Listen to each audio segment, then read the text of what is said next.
En mi último vídeo intenté explicar que el liberalismo, como filosofía política que promueve el respeto irrestricto a los proyectos de vida de las personas, se puede compatibilizar en determinadas circunstancias y sometido a restricciones muy importantes con los denominados estados de excepción, es decir, con la limitación temporal de algunas libertades de algunas personas para proteger las libertades de terceros inocentes. Si os interesa una argumentación más desarrollada sobre este punto, podéis acudir a este vídeo que encontraréis disponible en la pestaña de arriba. Sin embargo, y a pesar de esta argumentación, que en todo caso podrá ser acertada o equivocada, algunas personas siguen criticando a los liberales por supuestamente haber cambiado súbitamente de opinión con respecto a su visión del Estado, con respecto al papel que le atribuyen al Estado, de reclamar un Estado que no intervenga nunca, jamás, bajo ninguna circunstancia, a defender que el Estado puede tener un cierto papel a la hora de coordinar a los individuos para impedir nuevos contagios, es decir, para impedir la conculcación de las libertades de otras personas. En principio, tampoco debería haber ningún problema, ningún inconveniente con que ello fuera así. Los liberales y cualquier otra persona que sea honesta pueden perfectamente cambiar de opinión si consideran que se han equivocado y que sus ideas no reflejan fielmente la realidad. En eso consiste el progreso científico, en formular hipótesis, en observar cómo esas hipótesis funcionan en el mundo real y en validar esas hipótesis o en refutarlas si observamos que no se cumplen lo que se esperaba. Por tanto, ya digo, en principio que los liberales cambiaran de opinión y ahora atribuyeran un papel ligeramente superior al Estado en el caso de epidemias, tampoco debería ser el fin del mundo para nadie. Al contrario, lo que pondría de manifiesto es la honestidad intelectual de aquellos liberales que son suficientemente flexibles y no dogmáticos para adaptarse al mundo real. Ahora bien, lo que estos críticos quieren poner de manifiesto es que el liberalismo, en realidad, no está constituido por un conjunto de principios firmes, en los que los liberales realmente crean, sino por un conjunto de principios oportunistas. Es decir, defiendo ciertas reglas del juego cuando a mí me interesa y cuando súbitamente me deja de interesar,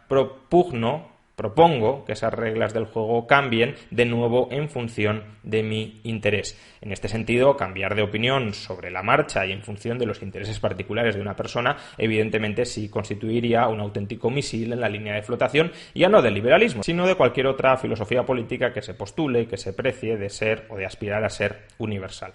Ahora bien, ¿es verdad que el liberalismo ha cambiado de opinión a cuenta de esta epidemia? Es decir, ¿es verdad que el liberalismo jamás, bajo ninguna circunstancia, bajo ningún contexto, ha postulado que determinadas intervenciones estatales o intervenciones de otras instituciones no estatales que reemplazarían en una sociedad anarquista al Estado,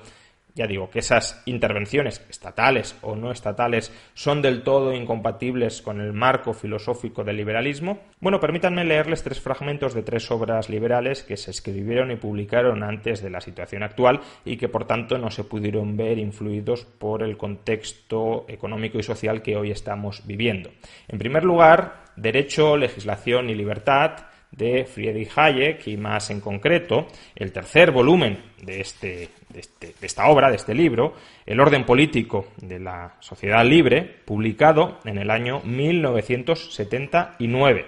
Nos vamos a la página 421 de la edición de Unión Editorial, en el epígrafe La seguridad, dentro del capítulo Sector público y sector privado, y podemos leer lo siguiente.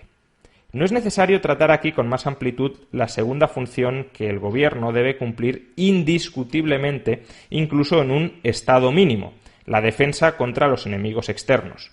Junto con todo el campo de las relaciones internacionales, debemos mencionarlo simplemente para recordar cuán amplia es la esfera de las actividades del gobierno no vinculadas estrictamente por normas generales o incluso dirigidas eficazmente por una asamblea representativa y en la cual se le dan al Ejecutivo unos poderes discrecionales de gran alcance. Puede ser útil recordar que siempre ha sido el deseo de hacer que los gobiernos centrales sean fuertes en sus relaciones con los demás estados, lo que ha llevado a confiarles tareas cada vez más amplias, que podían desempeñar con mayor eficacia las autoridades locales o regionales. El peligro de guerra ha sido siempre la causa principal de la progresiva centralización de los poderes del gobierno. Pero el peligro de enemigos externos y también de insurrecciones internas no es el único que solo se puede evitar eficazmente con una organización dotada de poderes coactivos.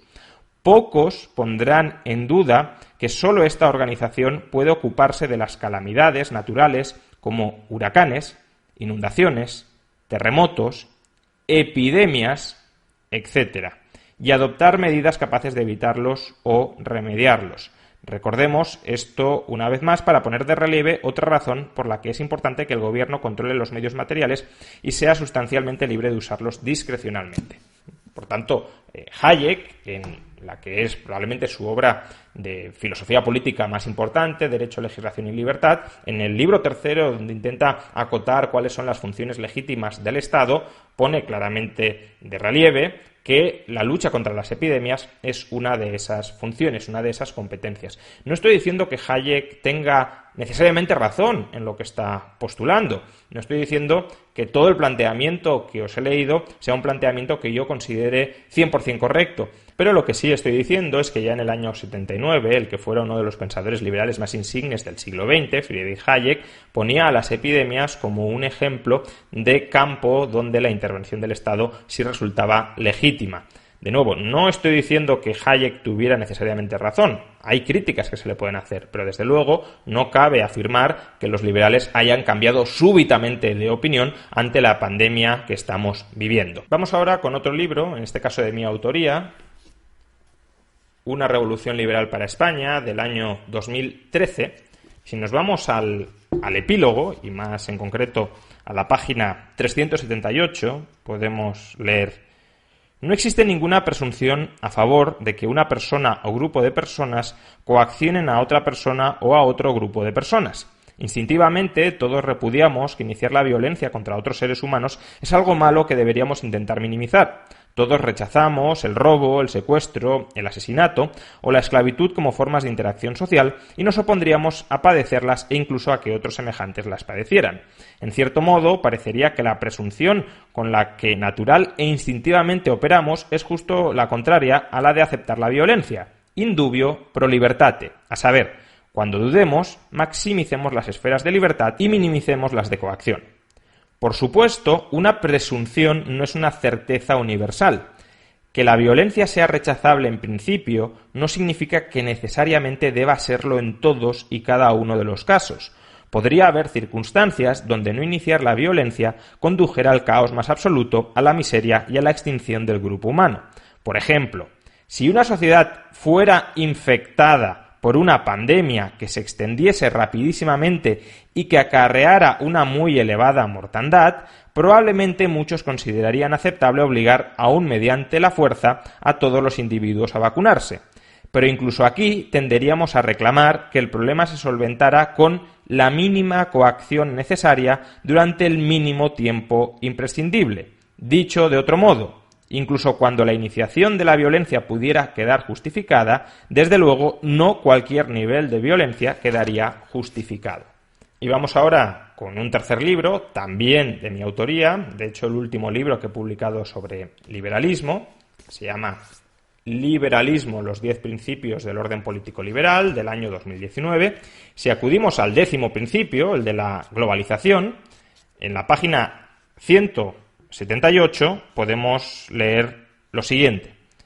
Como ya hemos expuesto, los estados no son asociaciones voluntarias a las que sus miembros les hayan autorizado a restringir sus libertades. Un club tiene derecho a limitar la membresía solo a hombres, solo a mujeres, solo a cristianos, solo a ateos, solo a heterosexuales o solo a homosexuales porque es una asociación voluntaria cuyas reglas han sido libremente pactadas por sus creadores. Pero un estado no es un club debido a que nadie le ha cedido voluntariamente tal parcela de su libertad y en consecuencia tiene tanta legitimidad para prohibir la entrada de personas o de bienes extranjeros a su territorio como para restringir la permanencia de católicos, homosexuales o arquitectos dentro de su territorio, es decir, ninguna. ¿Acaso la única justificación que, excepcionalmente, sí pueda invocar un Estado para limitar esa libre interacción y asociación entre personas de distintas comunidades políticas sería la preservación de su orden público interno? Pues es la única competencia que, con el menor quebrantamiento posible de los derechos individuales, está legitimado a administrar.